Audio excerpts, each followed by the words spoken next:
Monday, June 15th. I'm Rim. I'm Scott. And this is Geeknights. Tonight, the pain of my existence, the bane of my existence, ticketing systems.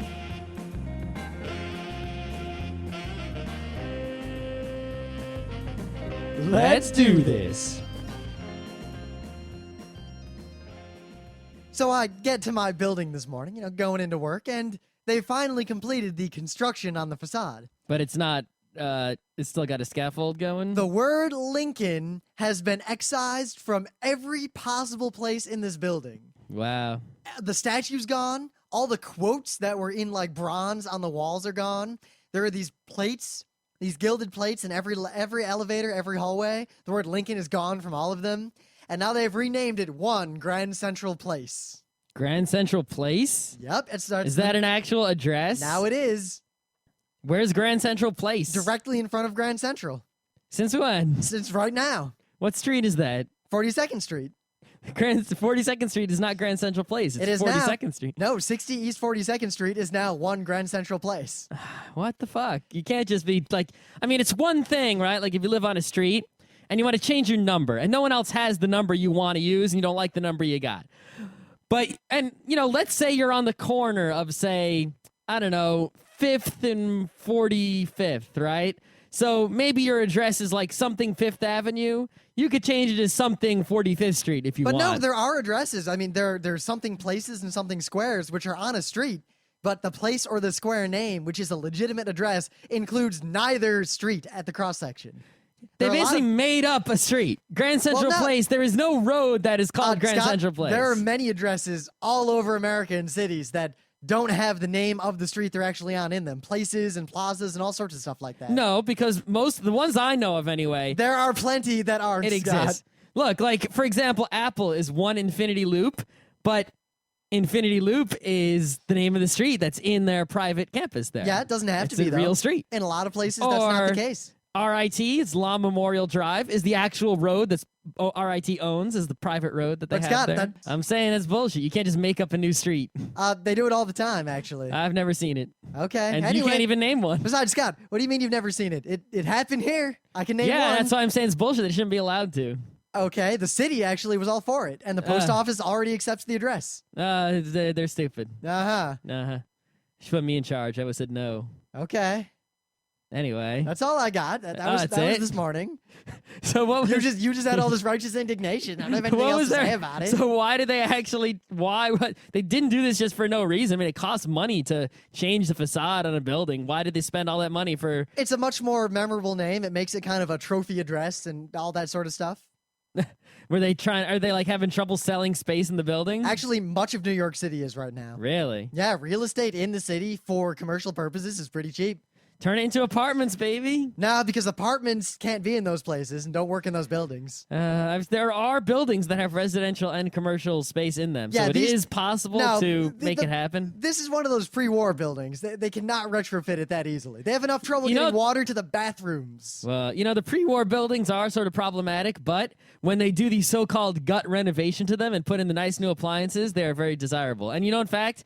I'm not a fan of, like, the exposed brick, but many people are. They like that action. Though, there's not enough incentive to do that because it would cost so much to gut a building like that. And you already spend money to change the address. That cost almost nothing. You're not making money with the empty space, that's for sure. I mean, changing the address, the facades all together cost almost nothing. I would live in office space if they let me. They should. Okay. Anyway, I just put a shower in there. All right, so there's like a bajillion tech news. We haven't done a Monday show in like forever, and there was Palm Pre, and there was iPhone, and there was fuck everything in the universe. So in order to cover it all, we'd have to do a tech news roundup. But you know what? I think most of these stories have already been covered extensively. That's just Scott's excuse for not wanting to actually look into these any further. What are you talking about? I've looked into all of them extensively because I've myself listened to and read much of the coverage that you can also listen to and read. I found most of it lacking. I mean, I listened to GDGT's roundtable about the Pre, and it was garbage. They basically said nothing interesting, and they talked a lot about the business side. Yeah, I did listen to that today, and I was sort of disappointed. They didn't talk about like the specifics, like how does the synergy syncing thing work? No. How many things can you sync All they with? talked about was blah blah blah blah, palm the company, blah blah blah blah blah, WebOS something in the future, but no specifics, no details. Yeah, it's like I need to know. I want to know, like okay, the web browser on the phone. How fast is it? Does it do Flash? Does it do? All they basically did was speculate the exact same things that I personally could have speculated. They didn't give me anything I didn't already come up with. Yeah, we really need some sort of, I can't give it to you because I don't have the phone. But the best review I've found so far is still the Engadget one from before the phone was out. So anyway, there is one story though that I think is it's been covered, but it's not been covered enough or in depth enough anywhere I've seen. And that is the fact that the next version of Apple's OS X, the Snow Leopard, because the current one is the Leopard. I kind of hate how they did it. They did Tiger, Leopard, Snow Leopard. It's like, come on, there's another cat you can use. Well, they didn't do Lion yet. It's a slight update. They did that to kind of link the two together, especially with the news you're about to talk about. Yeah, but the Snow Leopard, the big news is that from everywhere I've read, there weren't like explicit details, but it would seem that if you want to upgrade from Leopard to Snow Leopard, it will only cost you $29 and perhaps 99 additional cents. $29.99. Right? To upgrade from Tiger to Snow Leopard apparently is going to cost $130 as usual, right? Now, the thing about this news is, first of all, one, that's great for me because I got a Mac at work, and while I have many problems with it, the Snow Leopard actually adds a lot of features I want to use at work. Like after using a Mac at work, I would never buy one for my house or for myself, except for the TV, the Mac Mini. But they're adding Exchange support to like the built-in the Mac mail and calendar and such. And right now, I'm using a virtual machine with Windows and Outlook, so that's a huge boost. And the fact that it's $30 means I'm pretty much guaranteed to get it. So that's good news for me. But the two things I think that's most important about this is that Apple makes all their money, right? Or they make money from selling hardware and such, right? And some other things, But they also make plenty of money from the software. They do make plenty of money from the software. And I mean, who can get away with that sort of upgrade model? It's very expensive. Well, it was very expensive to upgrade OS X, but people kept doing it because they kept needing the new features. Yep, but the fact that they're doing it for $30, right? It's like they could have done it. They could have just had it be $130 like it was before, right? In fact, they've got another thing. Let's say you've got a family and everyone in your house has Macs. For $50, you can upgrade like your whole family, right? The details of that I have not seen either. Like exactly how many can you upgrade? Because I mean, what if I can upgrade Infinity? I'll just buy one and upgrade the whole company. It's like, they're basically letting people upgrade very, very cheaply. So they're losing a bunch of money on that because they could charge the full $130 they've been charging. Losing money is a relative term. They're losing opportunity cost. They could make more money, is what I'm saying, right? Yes. The thing is, I think that putting the price at $30 is going to benefit them in two ways. Way number one is that basically by having all the Leopard people move to Snow Leopard, they're going to save a lot of money.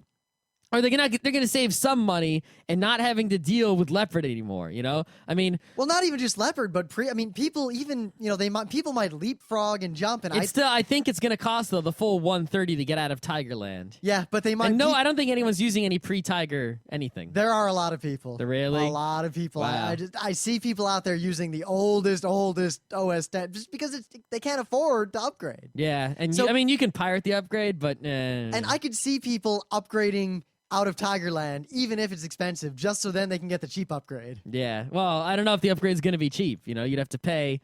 I think it would cost $130 just go directly from Tiger to Snow Leopard. That's what I'm guessing from what people have said. But anyway, the thing is, right? Microsoft has had a lot of trouble with Windows because they've had to maintain this backwards compatibility. People are still using Windows 98, still using Windows 2000, right? And I think that making the upgrade $30 is going to be a long-term benefit for Apple, getting all these people out of Leopard so they're going to be able to abandon these older OS X's, right, in the long run. But two, if you notice, Apple, they got a lot of, it's sort of weird because you look at the big tech companies and Microsoft, the Google, the Apple, right? And they all sort of overlap in certain areas and don't overlap in other areas, right? It's like, Google and Microsoft sort of overlap in, this web space, but they don't overlap in the operating system space, And then like Microsoft and Apple overlap in the operating system space and, but they don't overlap in, say, the game console space. It's sort of everyone's doing a different mix. But Apple just seems to love taking shots at Microsoft. That's the person that they target the most. And making the OS upgrade $30 is a huge broadside on Windows 7 because Windows 7 is going to come out, right? And Microsoft isn't going to make money selling hardware with Windows 7 on it. Dell makes that money. Microsoft has to sell Windows 7 and make money from the sale of Windows 7 directly. So they can't afford to drop the price way down, right? So, at the same time, though, remember, Microsoft is still going to make a lot of its money from corporate accounts. If they upgrade, they might just keep sticking with 2000 XP as they've been doing. No, they won't. As far as I've seen, the enterprise world always eventually upgrades, and they tend to stay one full version behind.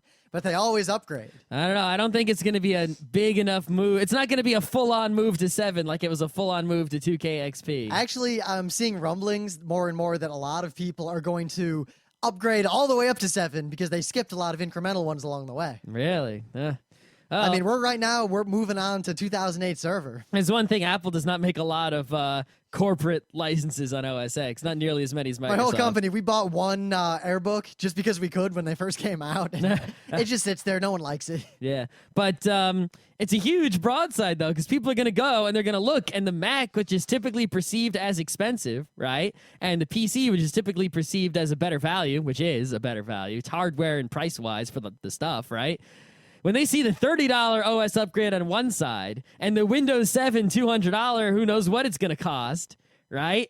It's going to look real bad for Windows 7. So any money that, Apple could have potentially made by pricing up to the full 130 on the OS upgrade, instead, basically they're spending $100 per upgrade to basically fire a big old cannonball at Microsoft in Windows 7. It's going to make them look real bad unless Windows 7 gets really cheap. But if they make Windows 7 really cheap, that's going to hurt them a hell of a lot because it cost them a lot of money to make it. The other thing I've seen it open up is a lot of speculation as to the eventual release of some sort of Apple netbook and the idea that this is a sort of a test. And if people embrace it, maybe they'll release a netbook-specific version of OS X that's really, really cheap, and maybe release some ultra marked-up hardware that's basically a netbook.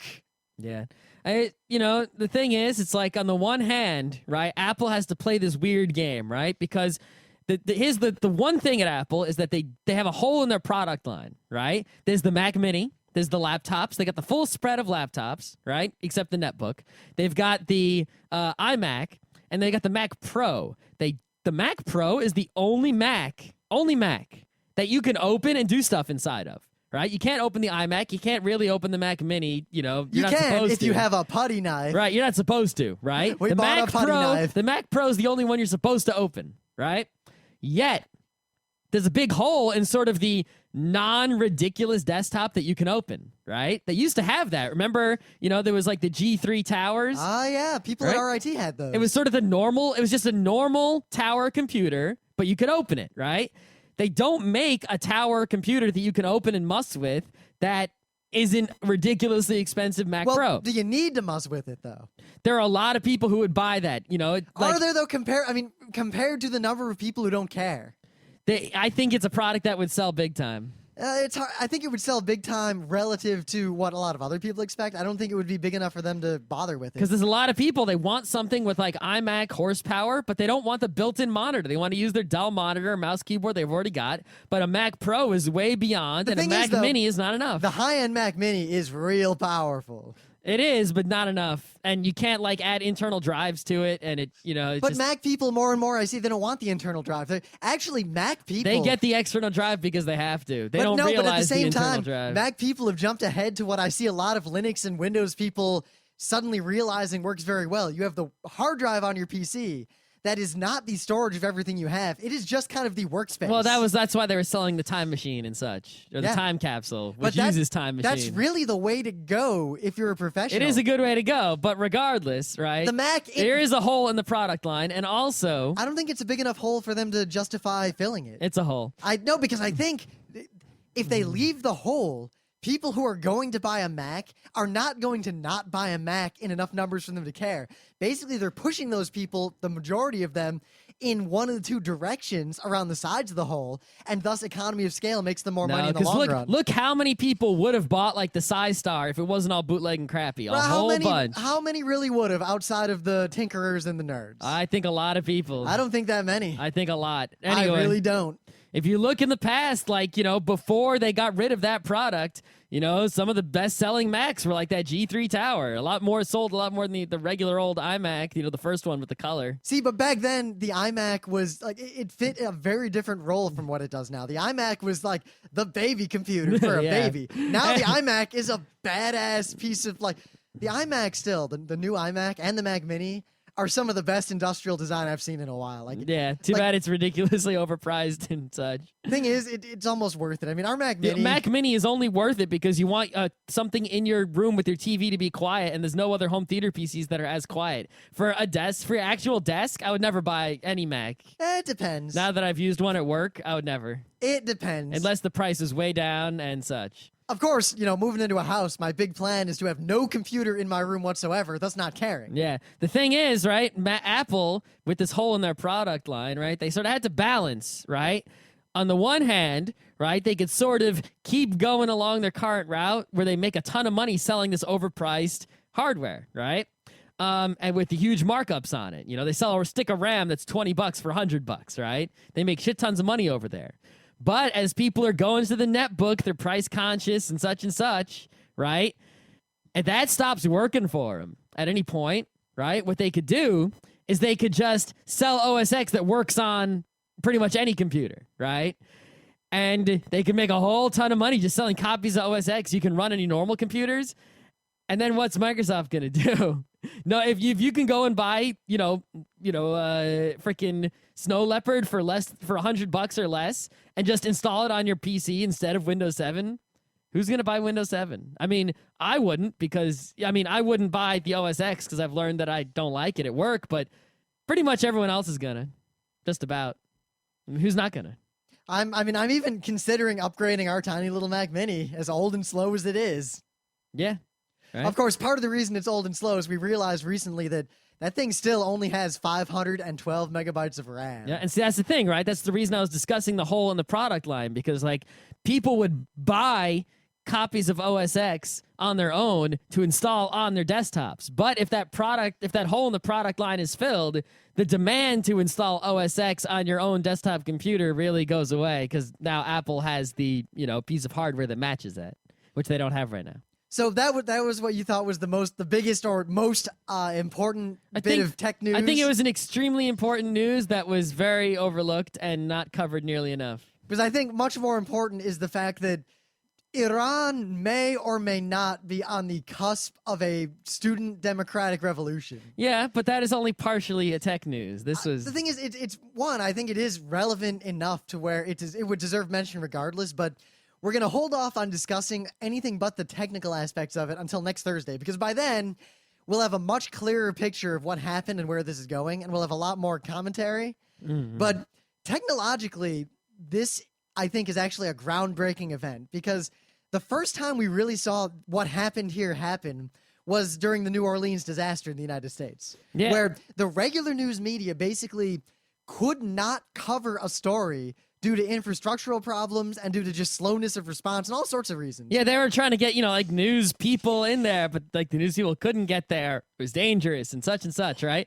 It's hard to drive or get a car or a helicopter into a place that's flooded. But it was the first time where we really relied on citizen journalism, and citizen journalism, for the most part, pulled through. I mean, if you wanted coverage of the New Orleans... There was that one dude who had a webcam pointing out his window at the street, and that was the dude. Well, it wasn't just him. Actually, a lot of the people in New Orleans who were FARCers were just on FARC posting the blow-by-blow and coordinating. Yeah, but I mean, it wasn't just FARC. It was all sorts of places that, had internet people congregated. Well, you know? Park was the primary place. Partly, remember, even if we want to go a step back earlier during 9/11, There's Craigslist action, a lot of it. I would still argue that the bulk of it was on Fark. No, that's you. I think you're just saying that because you're on Fark. There was just as much going on and all sorts of other internet places. Anyway, while I disagree with you, if you look before during the 9/11 attacks, when most of the major news sites basically went down right away due to the load, the places that stayed up and disseminated information were Slashdot and Fark. That's true. But we've seen this evolution from 9/11 to New Orleans to now, and this is, I think, the big turning point in kind of, one, it's not just the media and getting the word out, but one, this is the time where it wasn't just that we found out about it before the regular news covered it. It was that the internet found out about it in depth and knew to a good degree what was going on before CNN even mentioned, even had a blip about what was going on. Yeah, I mean, CNN, Leo Laporte said that CNN was showing reruns of some Larry King interviewing some bikers while all these tweets were going down. Well, the best part was that the thousands and thousands of tweets with the #CNN fail on Saturday night and Sunday morning. Mm-hmm. And the rest of the news media really wasn't covering it either. And you really would have no idea this was going on unless you either got lucky or you happen to be on one of the happen to be listening to the people on Twitter who talked about it, happen to be reading Fark, happen to be reading the Drudge Report. Yeah. This actually, I got to watch this Daily Show thing, apparently, where they interviewed the New York Times, and people have been talking about it. We got to watch it after the show. They said that apparently they went to the New York Times and they were like, so, show me something in your newspaper that happened today. And there isn't anything. It all happened yesterday at the latest. And that's exactly what's going on is you have, you've got newspapers and you got 24-hour news networks, and even those are too slow. Now, they're so slow. Think about way back. I mean, I think I've told the story on the show a long time ago, but way, way back when I played MMOs and I was on The Realm, the first MMO, and I was hanging out in there, and, my family's in the other room watching the news or whatever, and some guy comes into the guild hall and says, Princess Diana just died in a car accident. Mm-hmm. And I was like, what? And he's like, yeah, seriously. I'm like, he must have heard about it on some news that was fast. No, he's like, I just got home. Like, he was nearby. Really? So he posts He was this. really nearby. Yeah, he says this, and everyone starts, talking about it in the realm. So I go to my parents, and I'm like, hey, Princess Diana just died. And they didn't believe me. And they're like, what do you mean? How could you possibly know that? Stop making stuff up. And then 4 hours later, the news broke. What did they say then? Basically, the response was, how did you know? And the explanation of, one of my guild members told me. Guild members, online, the Harpers. Right. But this is not a new phenomenon, but this is, right now, this was the biggest instance of it ever. And it's not just the media getting out. What I really am interested in is that, one, the Iranian government, as far as we can tell, has been doing its best to shut down communications to prevent more information from getting out. Mm-hmm. And also, Twitter and SMS are allowing the protesters to form effectively flash mobs, and it's almost to the point to where they can react faster than the reactionary forces can put them down. Yeah, definitely. Because there is no government. I think that's another thing. No government on Earth, right, is technologically sophisticated as the citizens. None. Zero. There is not one that exists. Not Japan, not Korea, nobody. It's tricky because North Korea has such a monopoly over what the citizens can get that they can effectively control. No, okay, but I'm saying is there's no government. I'm not talking about its citizens per se, but just citizens in general, just people like us. There is no government. We have more sophisticated technology in this podcast than any government has in the entire world in terms of, communications and media. And that's not, they have better weapons technology, obviously. But in terms of this sort of internet's web technology, no government on Earth is more powerful than you and me in this room. And there are people even more powerful than us who are not governments, right? But I think if this sparks into a revolution, if this is the tide changing in Iran, if this is it, this could only have happened, and I feel dirty saying this, because of Twitter. Now, not necessarily Twitter itself, but just flash mobs using SMS and the internet and whatever technologies they can to massively and quickly mobilize and react to an emergent situation in a manner that is not just the reaction, but a matter of record. Everyone in Iran who gets a tweet out saying, I am here, even if the government silences them, that message got out and can't be deleted. I also think it's that something's going on because the meta story is as big as the story. I mean, I think this weekend and the next week or so are going to be some of the more, we're living through very historic times right now. Yep. And you can follow it all on Twitter. The thing is, the only thing, the thing that bothers me just a little bit, right, is, there's a big push, right, to have proxy servers set up for Iranian people to get out to the internets, and such, which is all great. It's totally awesome, right? We need more proxy servers for people who are trapped behind evil firewalls and such, right? But,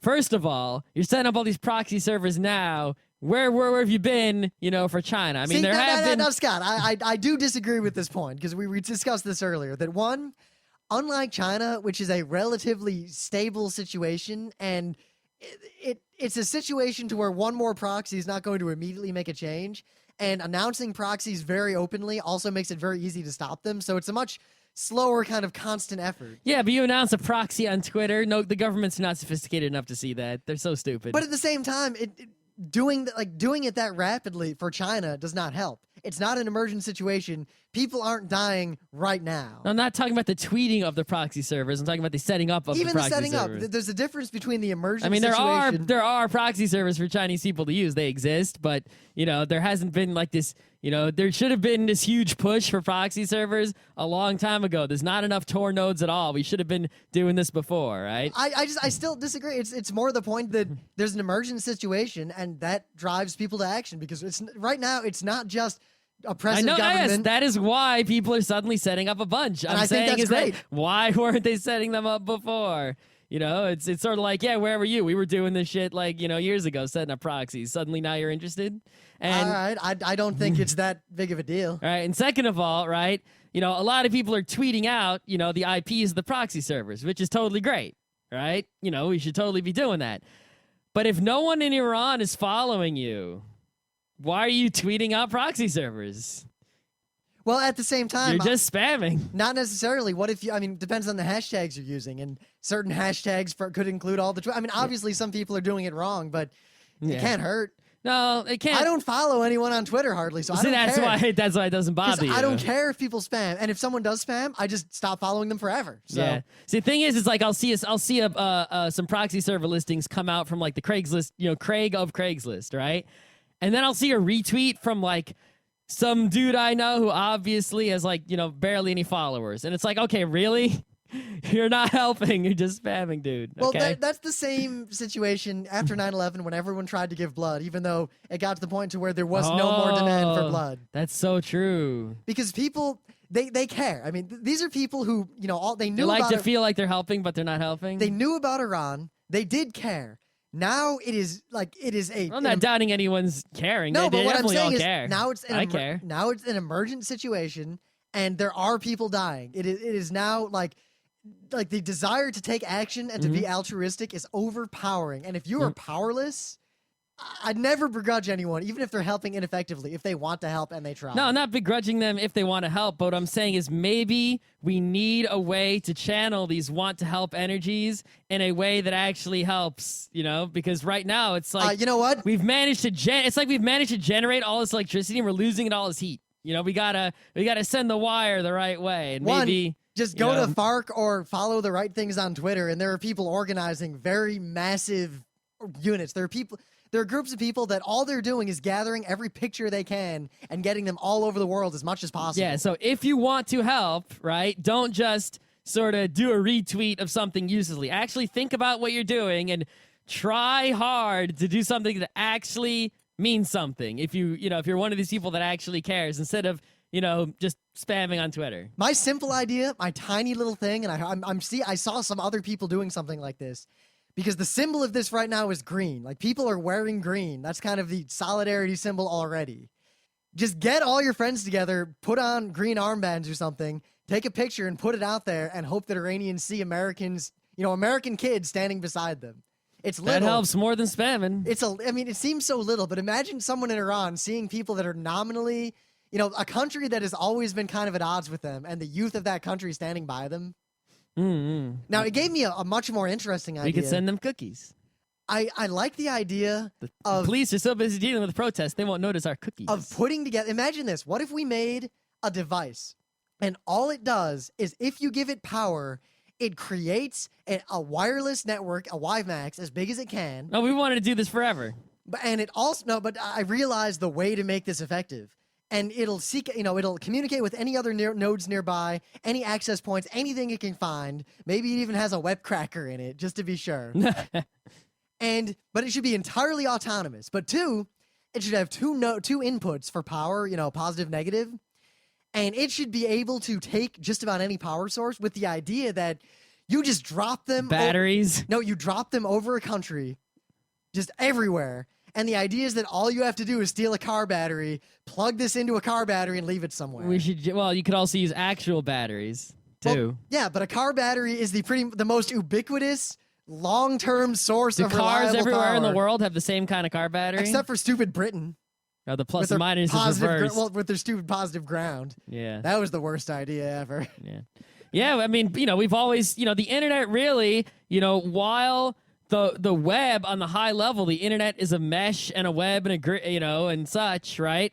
On the infrastructural level, the internet is still a hierarchy on one end, and then sort of like a But imagine if we were smuggling into a country where there is discontent, little nodes that together with simple power that a non-technical person can plug in and get to work would create an unstoppable mesh. Well, imagine if the whole internet was that always. Then you wouldn't know. It would be no point of control for anybody to even think about blocking it. It would just always be that. That's a ways out. Baby steps here. Well, if you can do it, the thing is, if you can do what you want to do, then we could just make the whole internet like that. Well, we would just sell those nodes at the Best Buy. Well, we could make something like that and sell it. And you use those profits to create more that you then airlift over countries like Iran. That's not a bad idea. The only problem with using that... ISPs would be so pissed.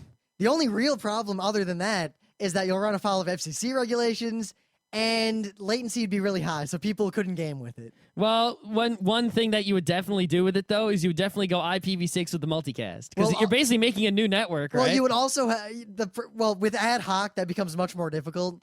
The more important thing is to have some sort of store and forward or store and repeat broadcast. Well, the thing is, right? Any of these things, you could load it up with like the full open source package. You could have a DNS cache and a squid proc. You could do the whole setup in there. So there would be like almost nothing to stop you from, whatever you needed.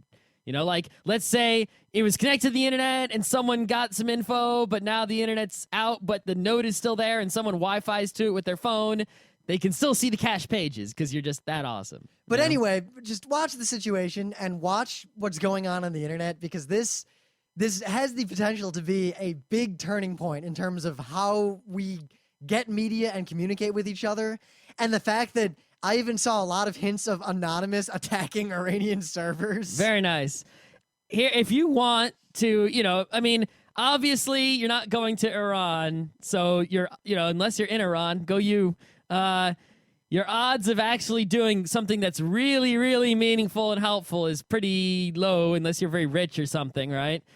So what I think to get the most out of this, right, what you should do is you should watch closely and see what is done right and what is done wrong so that you can replicate it elsewhere when it is needed. That is what you should do. You know what? I realized? That picture that gets circulated periodically? It says, I forget the exact, but if all else fails, vote from the rooftops, and it's a picture of a sniper rifle. Yep. Replace the sniper rifle with some sort of WiMAX device. It's a cantana.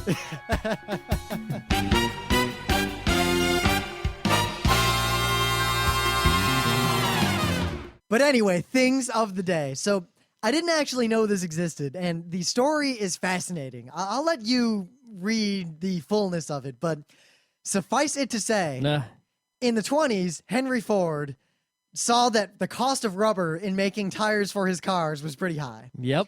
And he decided the best way around this was to create a colony in Brazil and make a factory to mass produce rubber from rubber plantations. Mm-hmm. So he basically tried to make a little Midwestern factory in the rainforests of Brazil. Didn't work, did it? It failed in a catastrophic way that is epic to a degree that is laughable. Saw that coming. There's a quote. Where was the quote? Blah, blah, blah, blah, blah. There were riots and knife fights. Quote, Cut you so bad, you wish I not cut you so bad. In 1930, the native workers revolted against the managers, many of whom fled into the jungle for a few days until the Brazilian army arrived and the revolt ended. Mm-hmm. It did not go very well, but the legacy of Fordlandia lives on. Okay. And there's a cool NPR thing about it, too. I did not know about this. Is the factory, did actually anything get built? Yes, actually. Is it still there? Ruins of it, as far as I can tell. Are there pictures? I found a few pictures. All right. This is pretty neat. Mm. I don't have a lot else to say other than that Henry Ford, you didn't think your clever plan through, and even if it had worked, they came up with synthetic rubber pretty much right away after this. Yeah. So It's actually sort of interesting, just a quick aside, is like you look at stuff like Formula One where they have very advanced tire technology, and they're always trying out like new materials for the tires, you know, and in different mixes of rubbers and all sorts of stuff. Right? They basically, you know, there's a whole lot of trial and error going on. But like some of the materials they use are in such ridiculously short supply. So it's like even if they find something great, like they might run out and then they'll have to come with something else. It's pretty crazy. So what do you got for me? So after the iPhone, you know, which is probably like the number one way to make money with a little game these days. If you want to make a lot of money with a cute little game, your best bet right now is probably Flash, because you know, there's quite a few companies out there that all they do is make a whole bunch of Flash games and they put them on the internet. They let them spread around. They put ads all over them and they're making it. I mean, you know, Desktop Tower Defense was making like 5 figures a week at one point, I heard, right? We played it for a while. Remember the forum was all into it? We played it like, I would be playing it while I was doing the show. And for like Congregate.com seems to be doing all right. You know, there doesn't seem like they're doing too poorly. So Flash games are definitely a way to go. The one thing about Flash that is the major problem with Flash is not only are the usual problems with the plugin and you can't search inside of a Flash thing and all that business. Yeah, right? Can't really do 3D. Right. Which is going to die because HTML5 is coming on, which is awesome, but I'll talk about that some other time. We got to do a whole show on that. Yeah. Actually, we should do a whole show on the history of HTML. So to make anything with Flash, you need to buy Flash, right? And it's not like, say, Photoshop. We're like, okay, sure, Photoshop's $1 bajillion, but there's the GIMP, you know? It's like, well, there's Flash. It's $1 bajillion. That's it. You want to make a Flash game, you got to buy this. It's a lot of money. So it's not the greatest. Well, some guy, he went and he made something called Flixel, right? And what this is a Flash game engine for games that are all pixel styling, right? So if you want to make a pixel styling game, you get this Flixel thing, and then you can get either Flex Builder, which is $250, or you can get Flash Develop, which is free, or you can get MXMLC, which is also free. And combined with this download of Flixel that he's got, you can make a Flash game without giving any money to Adobe at all. Zero. Without any money whatsoever, actually. And you still have to write, you know, in the action script, and I guess you have to draw your own pixel arts and all that kind of business, but you know, it's a game engine for making Flash games without Flash, and that is pretty freaking useful. And I've played a lot of great pixelated Flash games like Dino Run. Oh, Dino Run! That was a great game. So you can now make Dino Run without paying any money, and you can make some bank. Well, so remember go for it. Flash. Everyone uses it as a game development platform, but it's really a much more generic development platform, which makes it's really meant for animations and sort of vector arts and these sorts of things. Which, as was noted in our interview, like the video part of it is really sort of tacked on. As was noted in our interview with Alex and Emily, you know, with Muse Games, it's if you're without using a game platform, it basically doubles and triples the amount of work you have to do to develop a game. Yep. So things like this an actual game development platform that itself is based on a more generic platform are the way to go. Yeah, this is like he's actually got like a little tiny engine here, a little framework for you to work with. So, a lot of the work of making a pixelated Flash game is somewhat done for you, and you only have to do your actual game part, and then you're good to go. So tonight we're going to talk about a topic that hopefully is not too dry, but it's one that's very near and dear to my heart. Everyone stop listening. I am basically the head of our project to have a universal ticketing system in our company right now. Uh-huh. But ticketing is a concept that is, one, misunderstood by almost everyone. Yep. And two, I have never in my life seen it implemented in anything that I would even call a close facsimile of something even... Yeah, on a scale of 1 to 10, 10 being perfect and 0 being poop, right? I've never seen anything above like a 5. And 5 is some hot shit. Yeah. And, some of the 5s are real expensive. I mean... So we should talk about a ticketing system, right, is usually used for support and help desks, right? Yep. So it's usually like, hey, there's somebody sitting at their desk who's, I don't know, an editor. They do some job at the company. They sit at a computer all day. Who knows, right? They're not a technical person, though. And they have a problem. Maybe their Microsoft Word won't open. They double-click on Microsoft Word and it won't open. So they, if they go up to the IT office and say, hey, I got a problem with my computer, that's not very good. Why is that not good? Because, the IT people, they need to be able to manage their time. They can't just get up immediately every time someone comes over to the help desk, right? It's like they've got to figure out all the problems and sort of prioritize them and pick which people to help first. Maybe they can just help people by sending them an email, right? Well, there's more to it than that, too. Yeah. Because a lot of people...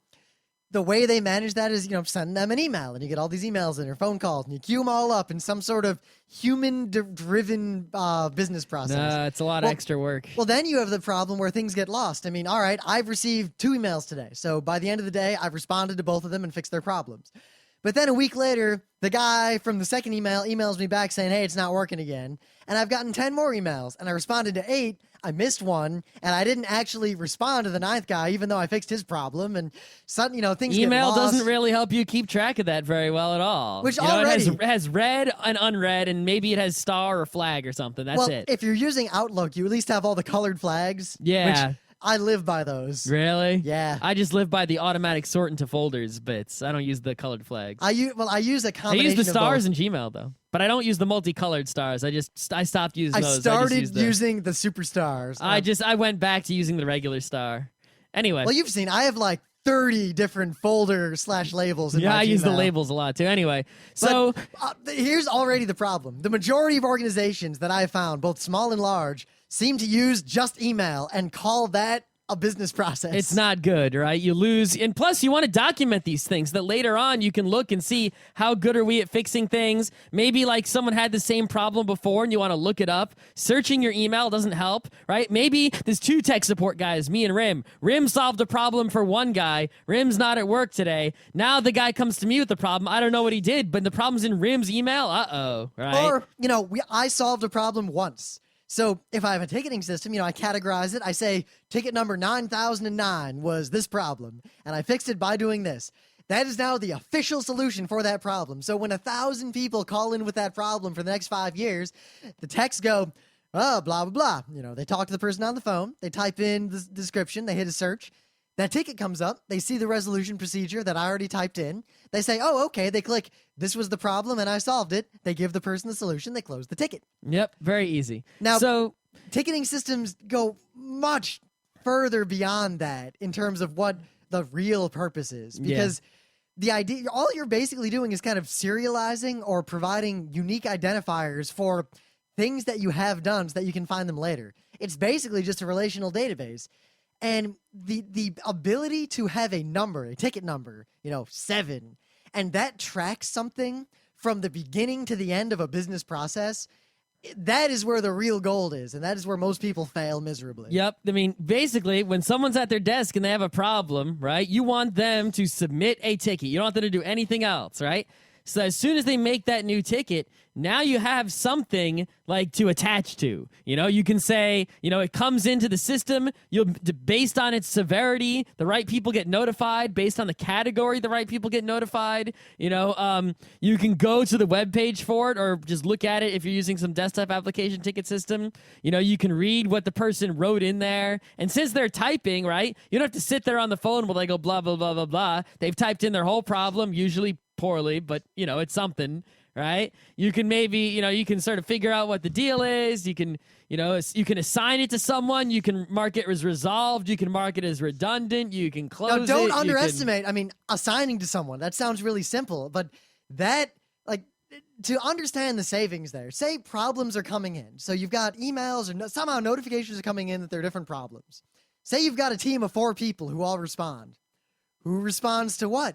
Do you have to waste time telling people what you're responding to? Yeah, do you need a 5th person whose job it is to pick who does what? I mean, that's inefficient. I mean, what if you got 4 people? I see an email, so I look, all right, and I start looking at it so I can respond and say, yeah, I'm working on this. Here's what I found so far. I'll follow up later. Meanwhile, someone else responds saying, yeah, I'm looking at this. Yeah, you definitely get to, the ability to say, okay, a ticket comes in and you say, aha, Rim knows about this shit.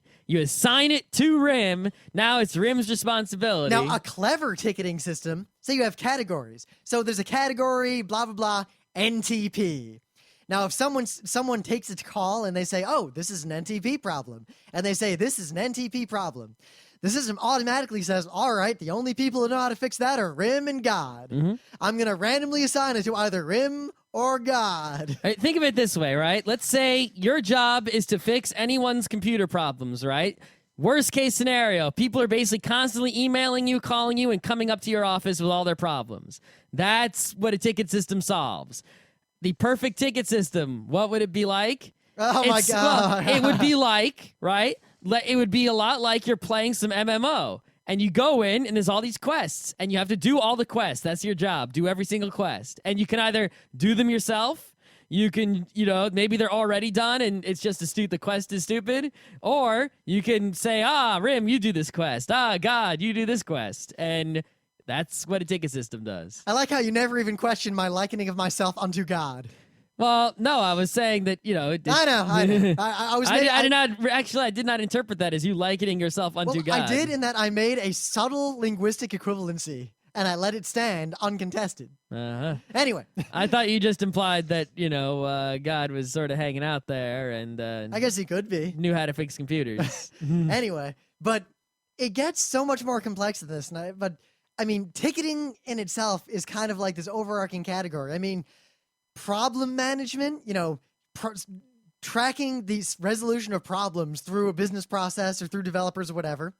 Bug tracking, which is technically also ticketing, but that's, I've got a program that Scott's working on.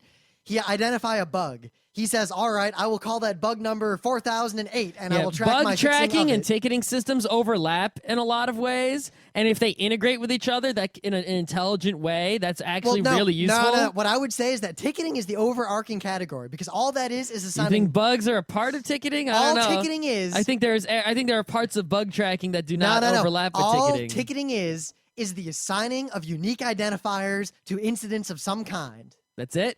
And then under that, you have all the different kinds of tickets or incidents. I mean, there is problem management, where you're tracking problem resolution from an end user standpoint or something like that, which may involve development effort. If you run into a bug in software, that is bug tracking. Sometimes both will be under the same ticketing system, sometimes not. Like, a good example is in my company, we use one product to track problems and that sort of thing. But once it gets to the point to where the production support team says, we have identified the cause of the problem the customer saw. It is this bug in the software. We then open a problem ticket with the developers who track this problem as a bug in their own bug tracking software, which follows a different internal business process, because bug tracking is very different from problem tracking. Mm-hmm. I mean, bug tracking includes all this stuff like identified in release X, tentatively fixed in release Y, QA confirmed that release Z does not have the problem. That sort of thing. These libraries are involved. These aren't. Stuff like that. Stuff that the customer doesn't give one shit about. It's all this. It's a lot of metadata, right? It's like, the primary data is, the number, the identifier of the ticket, the text that describes what's going on, and, the status and maybe the assignee. But every ticket system, whether it's for bugs or for IT problems or something else, and even at different companies, there's a whole bunch of extra information that's attached to every ticket and which particular fields you need depends on who you are and what you're doing, and also, but that is where all the important stuff that no one gets right is. Every ticket system ever used always has metadata fields that are unnecessary, or the people need a field that's not available, or they need an option for a field that's not available, or a field that has too many options. I can sum all that up. The primary problem with almost every ticketing solution anyone's ever come up with is that even if they nominally work pretty well, they're never semantically consistent.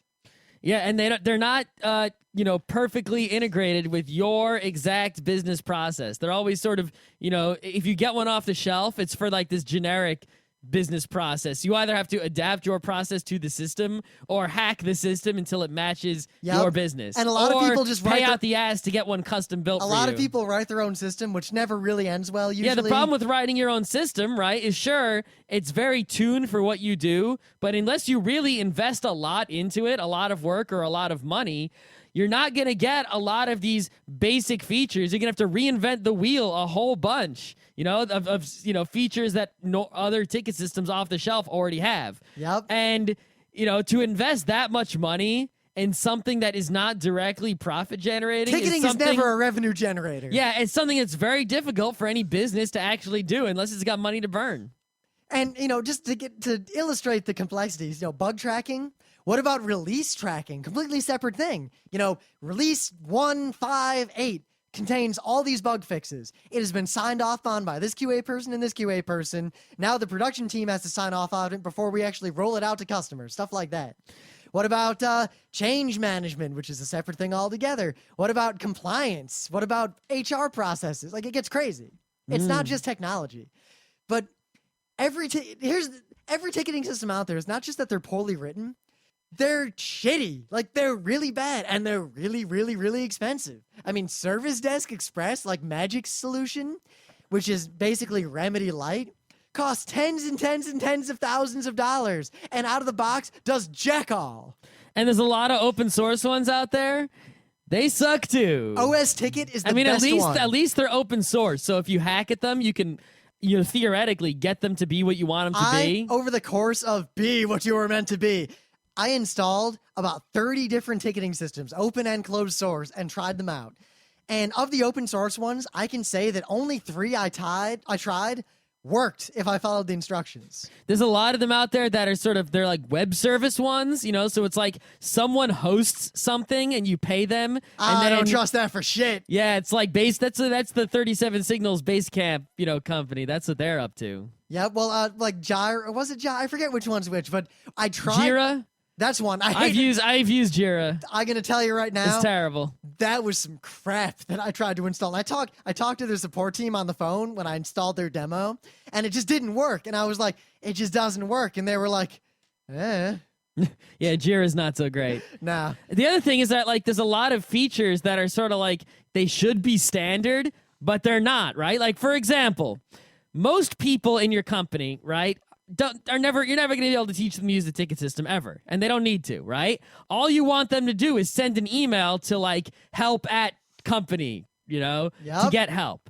A lot of ticket systems don't have the ability to read from the email server and import emails as tickets.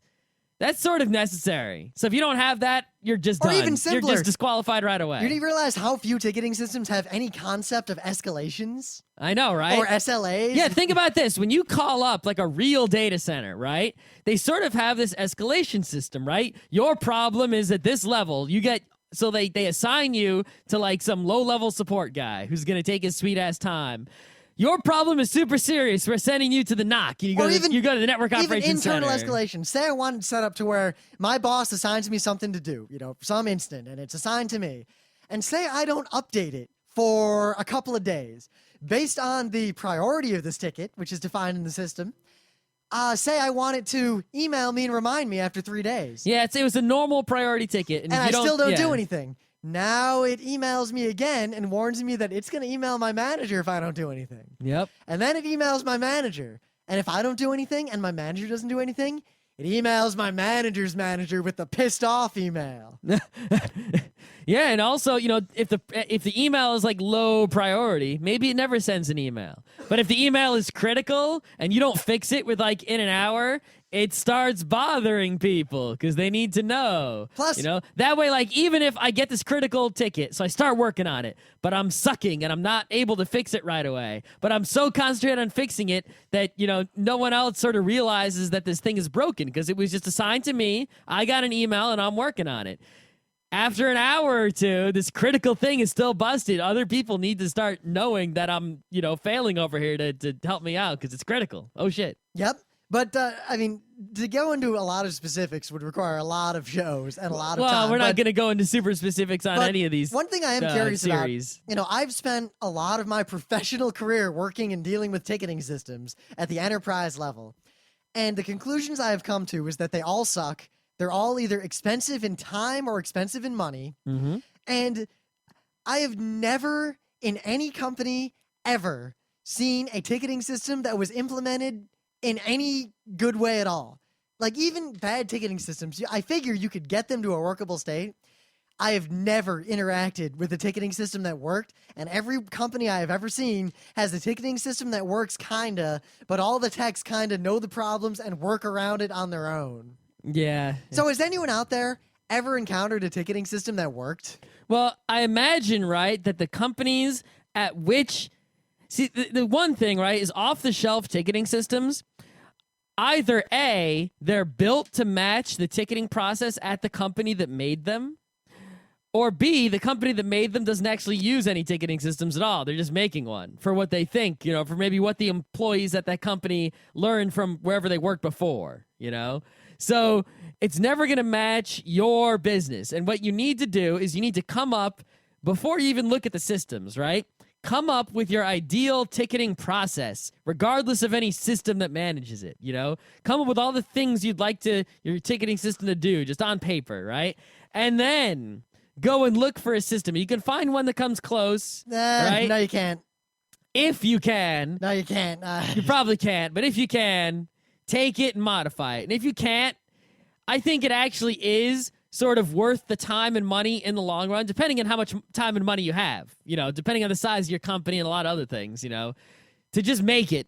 And the thing is, if you make it and it doesn't suck for your company and it actually matches your business process, then, even though you wasted a lot of time and money making this thing, A, your business has helped a great deal in the long run by having the system in place and working, and B, maybe you can turn around and sell that and it won't suck. And you'll make money that way. I mean, think about a lot of stuff these days, right? A lot of the big things you see. I mean, do you remember what was that? Flickr came out of these people that made this game that I played. It wasn't even really a game. It was like a chat room with the shit attached to it. I forget what it was called, but it was like this weird thing.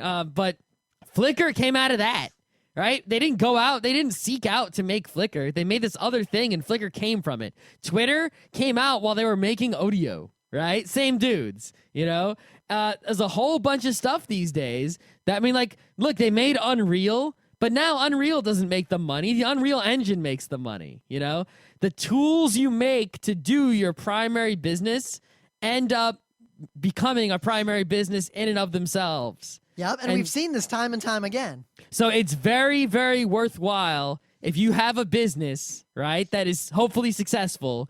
You should always work on at least one business tool that you plan to turn into, or not, don't plan to turn it into a product. Just make some tool that your business needs, make it in-house and make it perfect. And then maybe, probably, if it's good, it will become its own product en natural.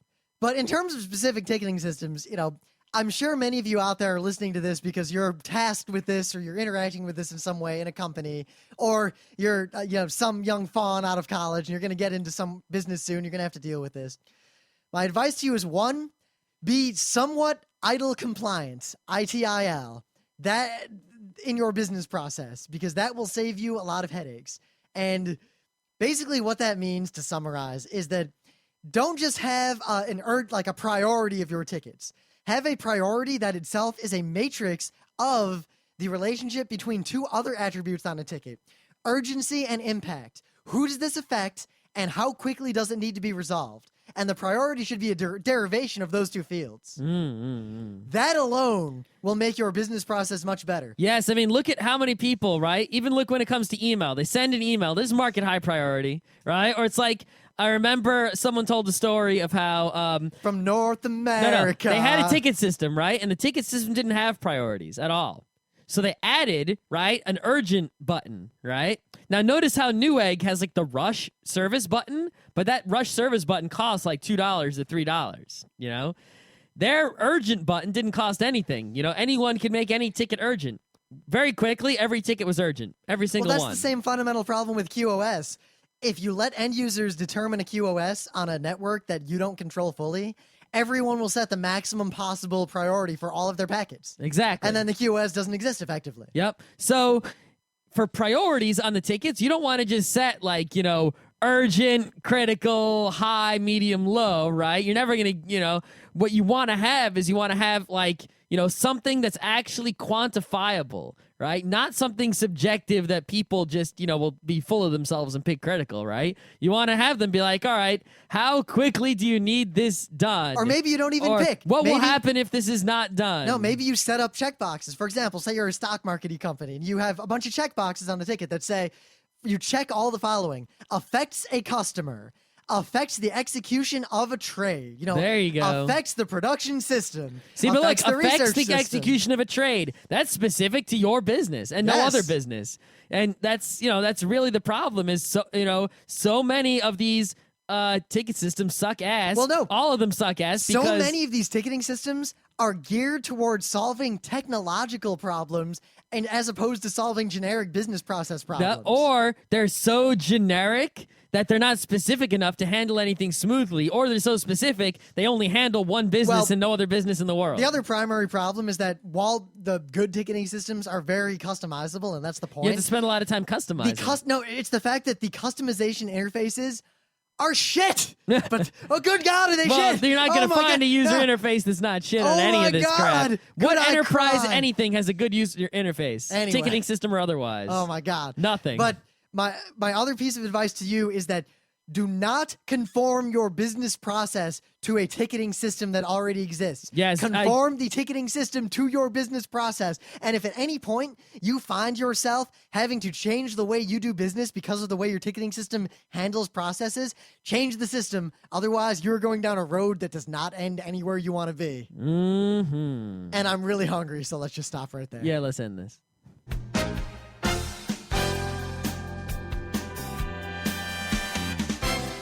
This has been Geeknights with Rim and Scott. Special thanks to DJ Pretzel for the opening music. Be sure to visit our website at www.frontrowcrew.com, where you'll find show notes, links, our awesome forum, a link to our Frapper map, and links to all the RSS feeds. We say feeds plural because Geeknights airs 4 nights a week, covering 4 different brands of geekery.